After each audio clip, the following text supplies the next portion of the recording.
Bonjour Céline, Bonjour Roxane. est-ce que tu veux bien nous parler de ton activité? Oui, alors moi je suis thérapeute holistique, magnétiseuse, énergéticienne, hypnothérapeute et médium. J'accompagne les gens qui font appel à moi dans le but d'aller mieux sur différents sujets.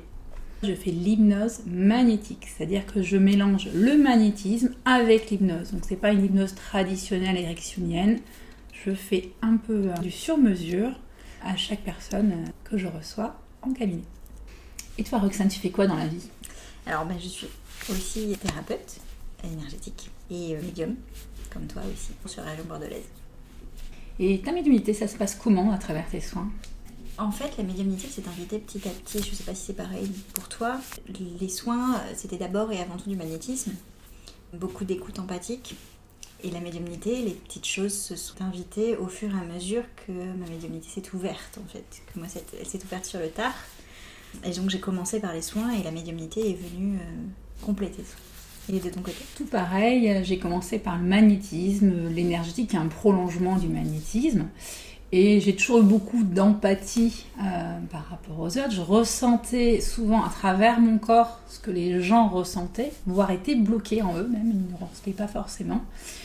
Et moi, ça me semblait normal, et jusqu'au jour où j'ai découvert, en fait, c'était ça ma médiumnité. Et ma médiumnité, en fait, me sert à aller un petit peu plus loin, à accéder à des choses que les personnes ne vont pas forcément me dire parce qu'elles n'en ont pas forcément conscience. Ta médiumnité, comment elle existe en dehors de tes soins? Moi, j'ai deux types de médiumnité qui m'arrivent tous les jours, puisqu'on n'est pas que médium pour le travail, on est aussi médium au quotidien, dans la famille. Moi, j'ai souvent ce qu'on appelle la claire connaissance, c'est-à-dire j'ai un message qui arrive directement dans ma tête. C'est comme ça.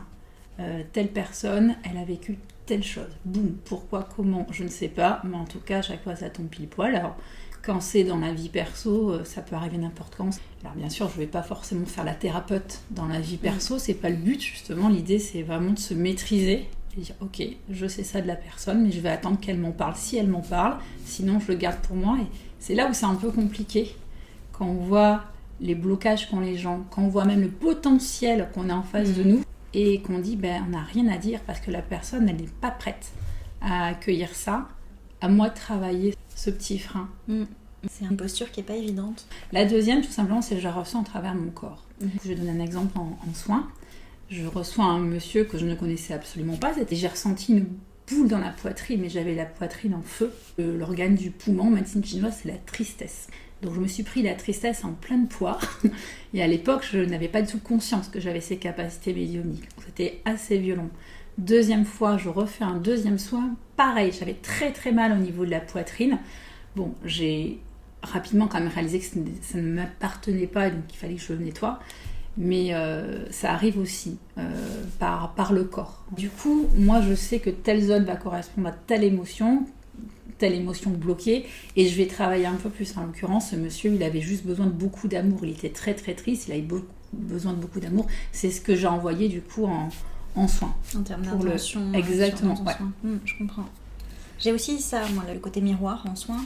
Et avant même de faire des soins professionnellement, dans mon ancienne vie professionnelle, il m'arrivait de soigner des collègues qui pouvaient avoir des choses qui bloquaient dans le corps, le lumbago du lundi matin, le coup de froid qui se répète systématiquement, beaucoup de torticolis, des gens qui pensaient avoir des ulcères également à l'estomac, des choses comme ça.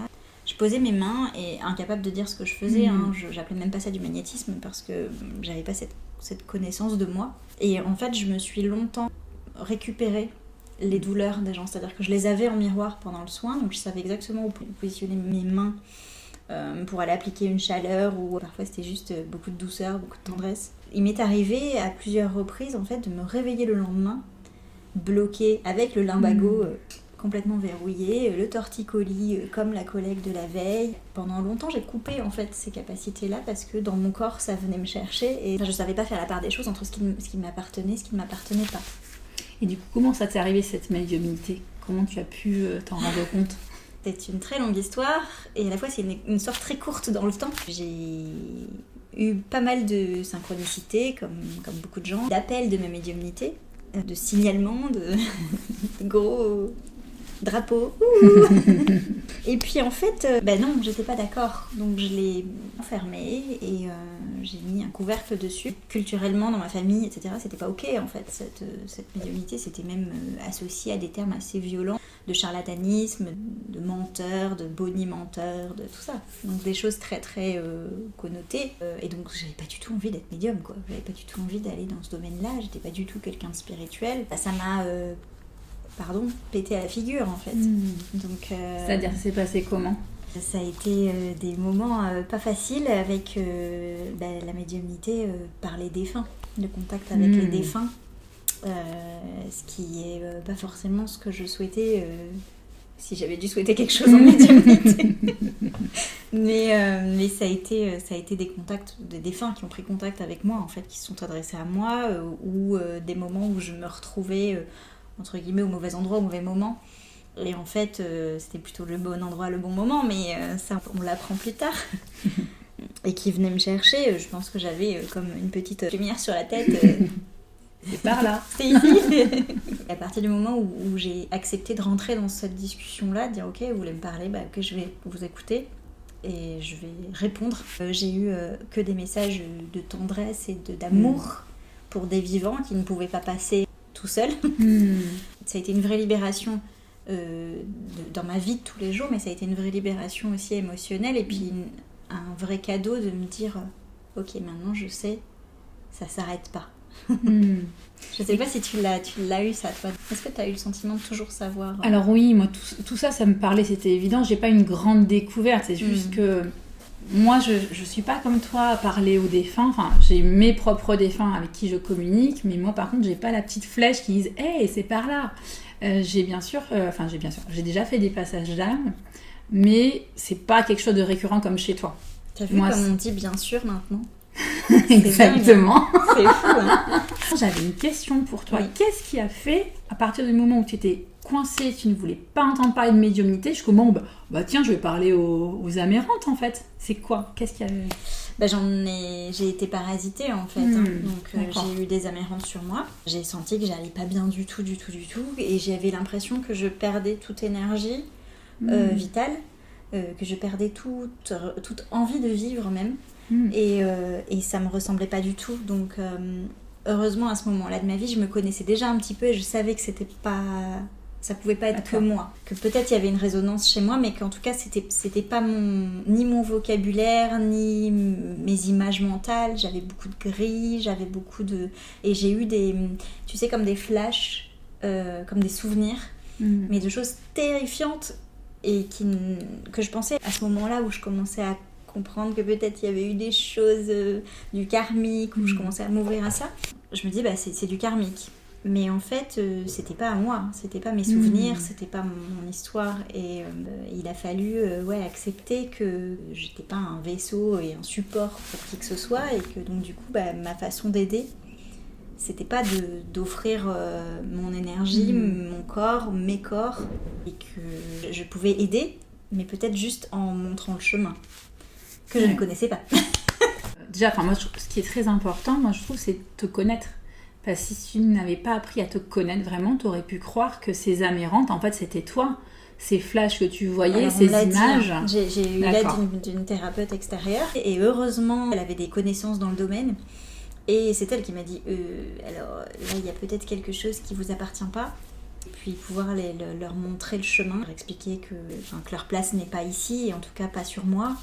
Et que ma façon de les aider n'était pas celle-là, en tout cas pas celle qu'ils avaient choisi de m'utiliser comme ça. Je les ai sentis partir les uns après les autres, me lâcher, et puis moi revenir et sentir immédiatement en fait un grand soulagement. Donc je pouvais plus nier à ce moment-là. Je pouvais plus reculer et me dire non, c'est pas vrai, je l'ai pas vécu, je l'ai pas ressenti. C'était là et c'était pleinement vécu, quoi. Et, je l'avais traversé et je l'avais ressenti dans mon corps, quoi, et dans mes énergies, dans mes émotions, dans tout ce que je pouvais être. Donc à partir de là, tu as changé complètement ta façon de vivre, dans le sens où tu as appris que tu étais passeur d'âme. Ouais. Ça s'est passé comment, ta vie de tous les jours, professionnellement Alors, j'ai eu beaucoup de chance dans cette découverte-là, c'est que ma famille proche l'a tout de suite accepté, et j'ai pas été stigmatisée ou même questionnée sur. Ça a été ah ok, bon, bah, on prend. Mhm. Et c'est comme ça, et ça a été en fait pour eux comme pour moi de la même manière. Et par contre, dans ma vie professionnelle, c'est venu me bousculer énormément parce que j'avais un métier qui était extrêmement cartésien et qui répondait à mon besoin de structure et d'explication et de cohérence. D'abord, j'ai cru pouvoir trouver une place à ce que je découvrais, de cette part que je découvrais de moi dans ma vie professionnelle, et en fait, j'ai pas pu. Ça s'est peu à peu effrité, et je sentais que cette vie professionnelle que j'avais avant, qui me faisait du bien et qui me tenait, me vidait. Je m'épanouissais plus dedans et j'avais l'impression de perdre mon temps. J'avais plus envie d'aider de cette manière-là. Moi, la médiumnité, en fait, c'est un peu particulier parce que ça m'arrivait d'un coup et en même temps, je l'ai toujours eu en moi. Et en fait, si je te rappelle bien, tu m'avais parlé au moment où tu découvrais tes capacités, d'un accompagnement que tu t'apprêtais à faire. Et on a une amie en commun qui me parle également de cet accompagnement. Et elle me dit, vas-y, fais-le. Je suis pas médium. Bon, j'appelle quand même par curiosité. Puis finalement, tous les trois, on a fait cet accompagnement. Moi, je suis arrivée comme un cheveu sur la soupe. Finalement, ces capacités que tu as eues d'un coup, moi, je les ai toujours eues. Mais comme c'était très soft, très intégré en moi, pour moi, j'avais rien en fait au final. Donc j'ai mis beaucoup de temps pour prendre ma place. C'était très très laborieux. Il y avait beaucoup d'autonomie. Moi, j'avais besoin qu'on me prenne par la main. Et ça a été très compliqué. Et enfin, à un moment donné, c'est arrivé. Ah, ça y est, c'est bon, je vois des choses, je ressens des choses. Mais ça a été très très long pour ma part. Après, aujourd'hui, je vis avec ça au quotidien. Il y a pas de problème. Les messages, donc, comme je te disais, que je reçois directement, on va dire, dans la tête, ou de par mon corps, c'est totalement intégré. Chaque soin, en fait, intègre ma médiumnité, ça coule de source. Exemple, j'avais une cliente qui est venue l'autre jour, elle avait des problèmes de vessie, enfin des gros blocages pour uriner. Et en fait, moi, ce qui m'a été révélé, c'était... elle m'a dit aussi qu'elle était médium, certes, mais en fait, je voyais très bien que sa médiumnité, tout comme toi au début, elle a refusé. Et le message direct, c'est « il faut qu'elle fasse le lien ». Donc je lui ai dit. Je lui dis directement, attention, quand ça sera le bon moment pour vous, il faut absolument ouvrir ça. De toute façon, si vous ne l'ouvrez pas, ça va être de force. Et je me suis permis de raconter ta petite expérience, qui a été très confortable, pas pour lui faire peur, mais et lui dire, il y a plusieurs thérapeutes. Et je pense que c'est très important quand on découvre sa médiumnité, surtout quand c'est très puissant et qu'on ne maîtrise rien, surtout pas rester seul. Je pense que c'est aussi l'idée de cette vidéo qu'on fait, absolument. Se dire ça peut arriver à n'importe qui, même au plus cartésien. Quand on a une vie bien rangée où tout va bien. Ma vie bien rangée, elle était bien rangée. Mais par contre, j'avais quand même un gros symptôme de quelque chose de refoulé, de refusé, qui étaient mes migraines en fait. J'avais des migraines qui me gardaient dans le noir pendant 4-5 jours d'affilée, pratiquement toutes les semaines. Donc j'avais peut-être 2 jours on dans ma semaine.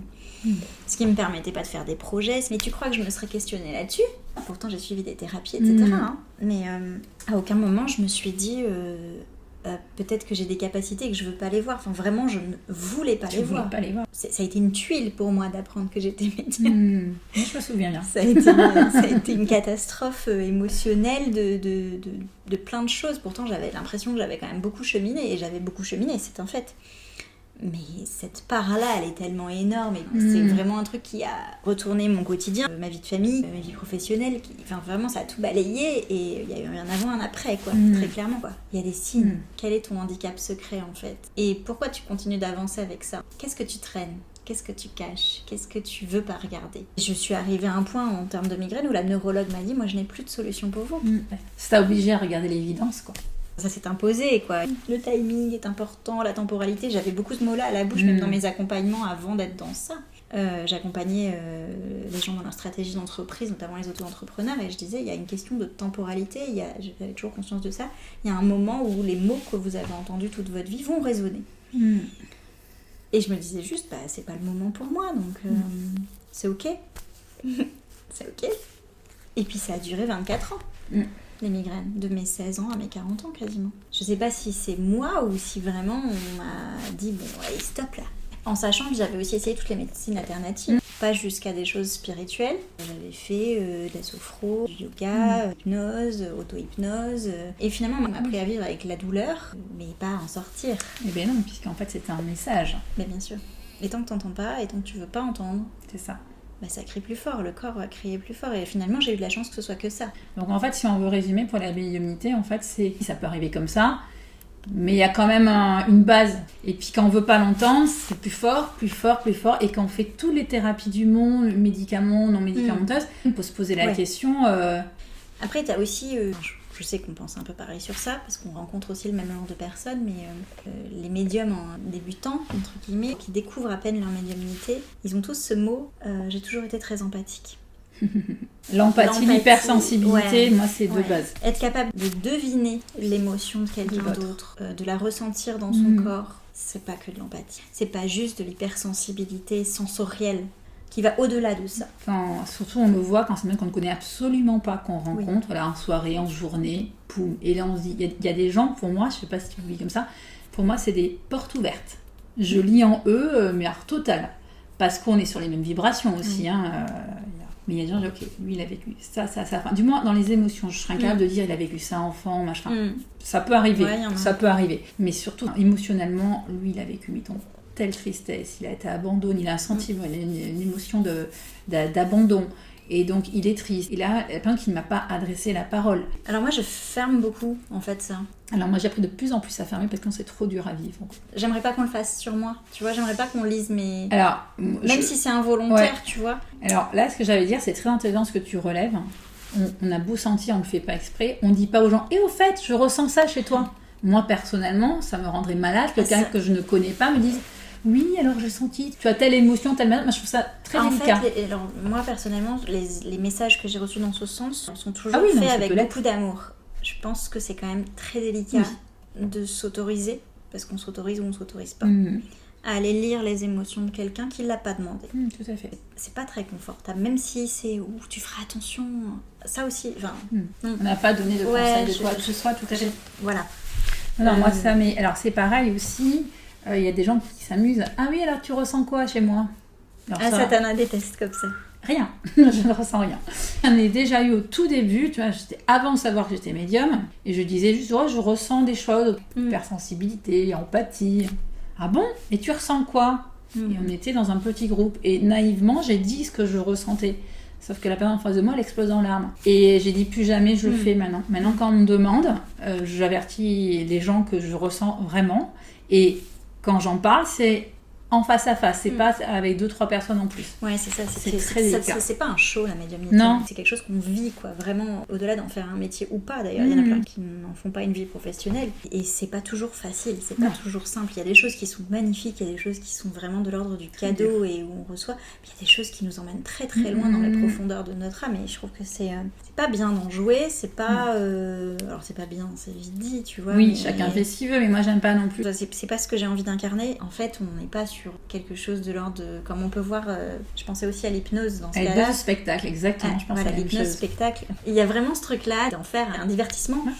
Et c'est d'abord et avant tout, je pense, une forme de connaissance de soi. On est dans l'introspection, on est dans l'intime. C'est qui nous demande, et ça c'est quelque chose qui peut-être s'apprend avec énormément de délicatesse et de tact. Et c'est pas toujours simple. C'est très important, il faut pas briser la personne qu'on a en face de soi. On ne sait pas à quel stade il est.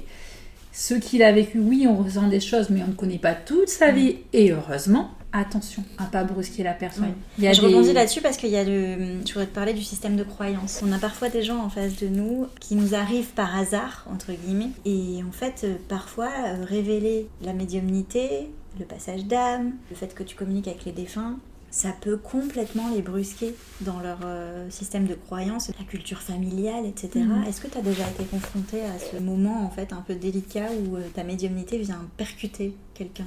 Mais moi, ça m'était arrivé donc avec l'histoire que je te racontais en fait. À l'époque où je ne savais pas que j'étais médium, la personne qui me dit « Hey, tu ressens quoi de moi ?» Donc je lui ai sorti, en fait, c'était une femme. Alors, je ne connaissais absolument pas sa vie. En tout cas, elle avait un gros problème de confiance en elle, de légitimité, une personne qui portait tout le poids du monde sur ses épaules. Il y avait beaucoup de tristesse, beaucoup de poids sur elle. Et j'ai eu la naïveté de lui livrer telle qu'elle. Elle était en larmes. C'est une expérience pour moi, je dis plus jamais je fais ça, parce que je ne voulais surtout pas la violenter. Mais qu'est-ce qui l'a percuté à ce moment-là? Mais de lui mettre le miroir en face d'elle. Ouais, je suis quelqu'un de triste. Ouais, je porte le tout poids du monde. Et je suis seule. Et émotionnellement, elle était seule en fait. Elle portait tout. Elle n'avait pas conscience. Donc attention à la médiumnité, comme tu dis. Parce que moi, je ressens, mais c'est pas ma vie. Et mettre ça en face d'une personne qui n'est pas prête, attention. Il y a aussi des médiums, on en a rencontré une, rappelle-toi. Elle m'avait donné des messages, c'était ultra percutant, mais sur le coup, je t'avais dit, viens voir. J'étais en larmes parce qu'elle m'a dit des choses qui se sont révélées en grosse partie vraies, finalement. Mais j'étais pas prête. J'étais pas prête de les entendre. C'est pour ça que j'avais 2 activités. Une majoritaire et mon activité de thérapeute. Elle m'a dit, tu arrêtes ton activité principale, sois thérapeute. Bah, c'est chaud parce que cette activité de thérapeute, je ne pouvais pas en vivre à cette époque-là. Mon activité principale marchait très bien. Me dire tu arrêtes tout. Si j'étais instable, j'aurais tout arrêté et je me serais effondrée. Après, voilà, elle était beaucoup dans son ego et un peu dans la provocation. Oui, parce qu'elle fonctionnait comme ça. Voilà, il y en a qui fonctionnent comme ça et pas qu'un peu. Ce côté, moi je sais, et d'ailleurs c'est un biais dans lequel on peut tomber facilement. Facilement. Parce que c'est facile de dire, nous on n'est pas dans ça, mais on peut totalement tomber là-dedans. Donc ça demande aussi beaucoup de recul sur soi, et quand on commence à dévier dans quelque chose qui part pas du cœur. Qui vient pas du cœur mais dans l'ego, il faut tout de suite corriger. Enfin, en tout cas, on fait de notre mieux pour ça, je crois. Là, elle était dans un show, et d'ailleurs c'est dans un événement. Surtout, l'idée c'était, on posait chacun une question. Moi, j'ai pas eu le temps de poser ma question, elle m'a tout déballé. Et ça, attention de ne pas être dans l'ego, mais comme tu dis, c'est valable pour tout le monde, pour toi, pour moi. Oui, on a des messages, mais quelle légitimité on a pour tout déverser comme ça, pour faire attention à la personne qu'on a en face. En fait, je crois qu'il faut garder en tête que nos messages, on a aussi notre filtre qui les délivre. C'est-à-dire que ça passe aussi dans notre mental. Et quand le mental est très présent, nous aussi, on peut se faire, entre guillemets, polluer, et le message est un petit peu biaisé. Et on peut laisser une place trop importante à l'interprétation par rapport à ce qu'on a reçu. Après, et ce qu'on a appris dans l'accompagnement aussi, c'est questionner les gens qu'on a en face. C'est les inviter à répondre à est-ce que ça résonne. On n'est pas omniscient. Par exemple, tu vois, je ressens une énorme peur en toi. Je vais pas te la mettre dans la figure, tu es terrorisé, parce que tu vas avoir encore plus peur. Et l'idée, c'est d'accompagner la personne qu'on a en face de nous avec beaucoup de rondeur et de bienveillance. C'est très important. C'est très puissant parce qu'on accompagne vers une prise de conscience. C'est un outil magique. Quand on a pris conscience de quelque chose, c'est là qu'on peut s'en libérer. Mais il faut le faire avec énormément de tact, parce que sinon, on manque les herses en face et terminé. Et c'est pire que tout. Ouais, je crois qu'il y a un équilibre à trouver, et surtout garder en tête qu'on a des humains en face de nous, quoi. Et, c'est ça. Et c'est comme ça que la façon dont on accompagne les gens, que ce soit en soins pour d'autres personnes qui peuvent être médiums sans avoir la partie soins, ça reste un accompagnement dans la réalisation de soi et dans l'évolution personnelle. Sans braquer la personne, on peut l'emmener très très loin. Tout à fait. Avec beaucoup de douceur, je pense que c'est ça qui nous relie tous les deux, c'est beaucoup de douceur, beaucoup de bienveillance. On aime traiter les gens qu'on a en face de nous comme on aimerait que nous, on nous traite. En tout cas, je pense que dans les soins qu'on pratique, toi comme moi, il y a un côté accueil et acceptation de l'autre dans l'état dans lequel il se trouve. Tout à fait. Et parfois, les gens qui viennent nous voir, en général, ne sont pas toujours bien dans leur corps, dans leurs émotions, et on a parfois des gens qui sont assez mal, assez bas, en fait. Et c'est important de pouvoir les embarquer. C'est ça, les accueillir et vraiment les déculpabiliser. Parce que beaucoup de gens arrivent à dire... Je suis pas bien, je suis déprimée, j'arrive pas à avancer, je me sens nulle. Non, c'est normal, on a tous des moments où on n'est pas bien et on est bien. Il faut accueillir les deux états, ça dépend des moments et tout passe. Faut pas oublier que tout passe. Tout est temporaire, tout est passager. Je te pose la question parce que ça m'est arrivé de me dire, maintenant que j'ai cette spiritualité, cet équilibre, et je pense que c'est de l'ego spirituel, j'ai eu ce moment de me dire, du coup, j'ai pas le droit d'aller mal, en fait. J'ai pas le droit d'être pas bien. Parce que je suis capable de me soigner, je suis capable de m'écouter, je suis à l'écoute de toutes les parts de moi. Du coup, il n'y a pas de raison que ça aille pas. Ce que l'univers m'envoie, c'est ok. Les épreuves sont là pour me faire grandir. Enfin, cette espèce de positivité un peu toxique. C'est marrant que t'en parles, parce que j'y pensais tout à l'heure. La positive attitude, on en parle tout le temps et finalement, on se rend compte que c'est très toxique. Pourquoi ? Parce qu'on a tendance à mettre de côté tout ce qui est négatif, donc nos ombres. Or, nos ombres font partie de nous. tout comme la lumière. Donc on peut pas dire ah non, moi je suis toujours heureuse, je suis pas bien en ce moment. Mais allez, j'enlève tout ça et je suis super heureuse parce qu'on met sous le tapis jusqu'au moment où on se prend les pieds dans le tapis. Donc c'est important, et ça je le dis souvent aux gens que je reçois dans mon cabinet qui culpabilisent en fait. Je dis non mais accueillez. Alors un petit truc astuce moi que je fais personnellement, quand ça va pas, je me mets sur mon petit canapé en mode méditation et je vais travailler la sensation qui m'est désagréable. Par exemple, la colère. Je vais la travailler la colère et je vais lui parler tout simplement, comme si je la personnifie et je lui dis voilà, ok, qu'est-ce que tu as à me dire et pourquoi? Il y a toujours un message derrière la colère, que ce soit envers une personne, envers nous-mêmes, ça arrive aussi souvent, et elle est toujours là pour une bonne raison. Et une fois qu'on a compris le message, moi je remercie la colère, j'écoute, j'ai bien compris, maintenant c'est bon, tu peux partir. Et moi ça m'a apaisé plus d'une fois de travailler comme ça. Il y a un sujet de discrimination des émotions, en fait, de dire lesquelles sont acceptables et lesquelles ne le sont pas. Moi j'avais beaucoup ce côté, la tristesse ça sert à rien, parce que quand on est triste on fait rien, donc on peut pas la transformer. La colère, franchement c'est pas beau, j'aime pas me voir comme ça, mais bon, à la limite je l'accepte parce que ça peut servir de moteur. Bon, la joie je prends, et ainsi de suite, et finalement, à partir du moment où on reçoit ces émotions sans jugement, elles sont beaucoup moins inconfortables quand même. Ah, complètement. En tout cas, elles le sont moins longtemps, je trouve. Pas forcément sur le moment, parce que quand on accepte, c'est ça. On peut aller loin dans l'émotion, et donc on peut être dans une plus grosse colère et dans une plus grosse tristesse qu'on aurait été en la gardant à distance. Par contre, qu'est-ce que ça dure moins longtemps? Ok, voilà, c'est passé en fait. Parce qu'à un moment donné, elle a eu le droit de s'exprimer, parce qu'elle est là, de sortir, de passer son message. Tout à fait. Céline, je te remercie. Merci à toi. Comme à chaque fois. Et je te remercie, j'espère que tu reviendras. Avec grand plaisir. Et puis c'est vrai que c'est important d'échanger nos expériences, ça nous permet de grandir l'une l'autre. Donc merci à toi. Et puis de le partager aussi avec les gens qui peuvent traverser ce moment d'éveil spirituel, la découverte de leur médiumnité, et puis les gens qui se posent aussi la question de savoir comment faire pour accepter les parts de soi. Et en tout cas de se dire que ça peut arriver à d'autres. Déjà c'est un bon... Puis il y a des solutions. Il y a des solutions, il y a des solutions. Par contre, restez pas seul, ça c'est important. Tout à fait. On vous laisse là-dessus. Je vous remercie d'avoir regardé la vidéo jusqu'au bout. Et je vous propose, si ça vous a plu, de vous abonner pour d'autres échanges comme celui-ci. Et d'éventuellement laisser un petit pouce. J'aime bien les petits pouces. Ça fait du bien à notre ego. Et quand même, notre ego, il est là. Il est là, il en a besoin. Merci beaucoup et à bientôt.